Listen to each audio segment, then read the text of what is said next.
as cidades históricas, e Jorge Amado foi se refugiar lá. Então, é verdade. tivemos o privilégio de tê-lo por um tempo na cidade de Estância.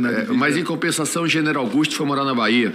Né? Foi morar na Bahia, é verdade. Para quem não sabe, General Augusto é um dos maiores pintores do século passado. Exatamente. Bom, presidente, eu sinto que a gente esteja aqui tendo que debater sobre algo que parecia já termos consolidado no Brasil, a democracia. Nós vivemos uma ditadura entre 64 e 85, uma ditadura que perseguiu, que torturou, que matou, e não foi ninguém que disse, foram os arquivos da CIA, revelados 50 anos depois do golpe militar, que mostrou que era com a autorização de um presidente militar que se decidia sobre manter vivo ou morto um militante que discordava do regime militar. E nós voltamos com este governo que acabou, felizmente, a viver a apologia à tortura, apologia à ditadura, apologia àquilo que milhares de brasileiros perderam suas vidas, desapareceram, deixaram de conviver com suas famílias, milhares foram presos, torturados, e a gente achou que toda aquela luta tinha produzido, a partir de 85 e com a Constituição de 88, um novo caminho para o Brasil. Infelizmente, o que nós podemos dizer é que pessoas desprovidas de compreensão civilizatória e de civilidade e que não acredita na democracia, que acredita na ditadura e que pediram a intervenção militar e que trabalharam por uma intervenção militar, produziram, na verdade, um ato terrorista no dia 8 de janeiro de 2023. Porque vocês tentaram, e não adianta querer esconder, não adianta mais subterfúgios e narrativas para dizer que o 8 de janeiro foi um ato de negligência. Na verdade, foi um ato de desespero daqueles que não conseguiram vencer a unidade e a força dos democratas brasileiros que não permitiram que a instituição Exército Brasileiro fosse instrumentalizado a ponto de dar suporte a uma aventura golpista. Graças a essa unidade em torno da democracia que fizeram as instituições, uma boa parte do Congresso Nacional, é claro que tinha no Congresso Nacional aqueles que queriam a intervenção militar, aqueles que defendiam a ruptura institucional, tinha no Palácio do Planalto, como foi dito aqui pelo Delgatti na última oitiva, o próprio presidente falava em ruptura o tempo todo. O próprio presidente contratou um hacker para burlar, para violar a urna eletrônica, para descredibilizar aquilo que a gente tem de mais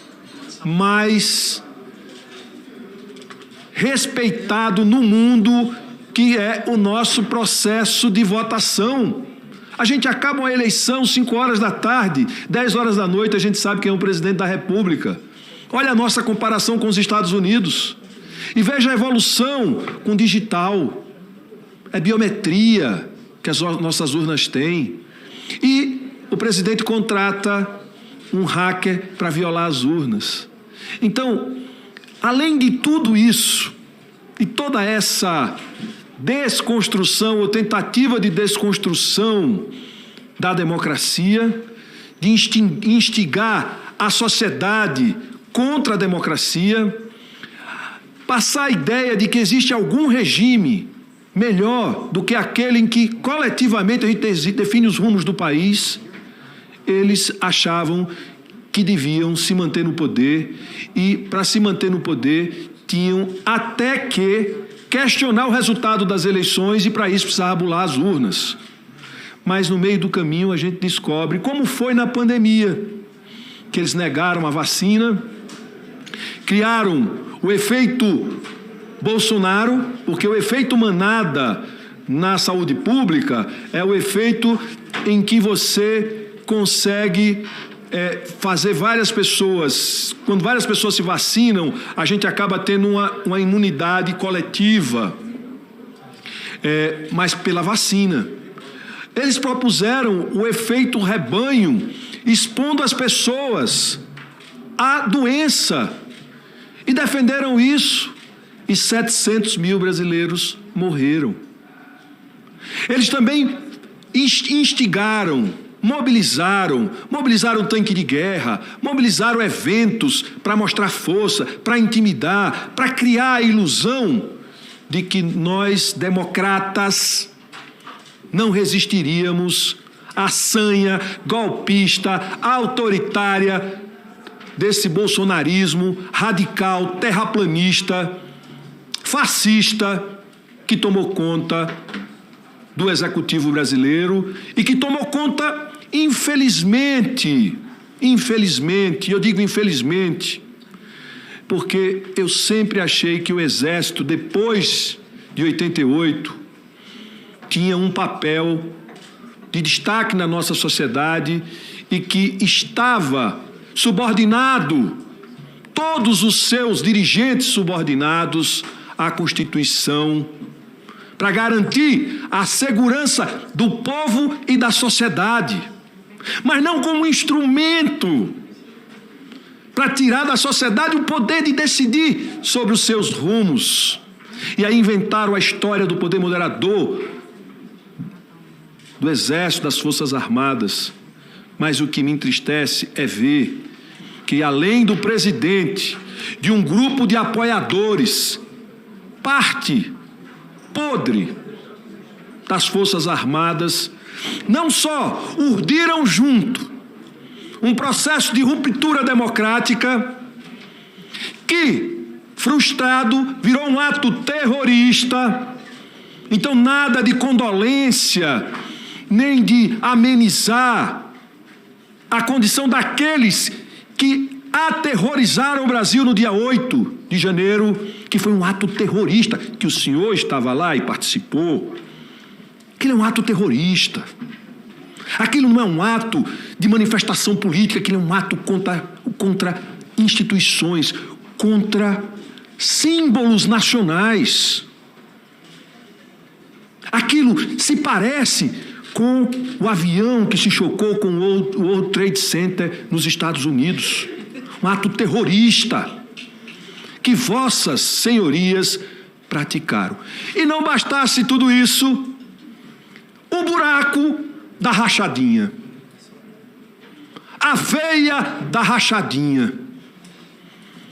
E pelo que nós estamos vendo, é o coronel, é o general, é o cabo, é o soldado.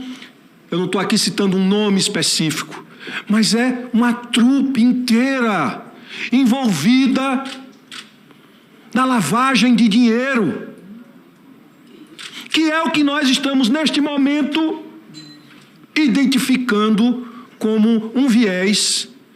Se era para financiar os atos golpistas, se era para financiar despesas pessoais, se era para se autofinanciarem, não importa. A gente está vendo que foi transformado joias da União em dinheiro. Para quê? Para fugir? Para quê? Presente, quando é dado a chefe de Estado, que passa de um determinado valor, é do Estado, não é do representante do Estado naquele momento. Então, eu queria dizer aos brasileiros e às brasileiras, nesses últimos 30 segundos, que a democracia venceu, aqueles que acreditavam na ditadura, no autoritarismo, no Exército como um instrumento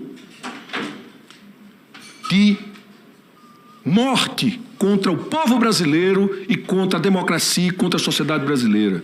Eu quero aqui dizer àqueles que resistiram no Exército contra o golpe, meu respeito, e àqueles que se colocaram junto dessa aventura golpista, meu desprezo, e que a punição seja exemplar, sem anistia para aqueles que traíram a democracia e o Brasil.